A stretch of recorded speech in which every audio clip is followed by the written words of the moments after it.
संजू मागे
तपासणी केली पण काय सध्याची तपासणी केल्यानंतर ब्लड प्रेशर 110/70 आहे आणि पल्स रेट 74 पर मिनिट आहे.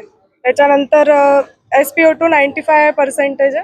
बाकी BSL वगैरे 83. सध्याची परिस्थिती जी आहे ती स्थिर आहे. थ्रोट इन्फेक्शन झाल्याचं कळतंय काय? थ्रोट इन्फेक्शन त्यांना विचारल्यास ते बोलले की सध्या तर काही वाटत नाही म्हणून. बाकीचे आमचे जे ऑथॉरिटी बाकीचे लोक येतील ते बघून अजून काही आहे ते कळवतील. थोडं ब्लड शुगर लेवल मध्ये थोडं कमी आहे. 83 mg/dl 136 होती परवाची. काल त्यांनी हे करण्यास थोडं नकार दिला असल्यामुळे कालचं निर्णय घेतला. माझं नाव वैष्णवी नरवाडे, डॉक्टर वैष्णवी.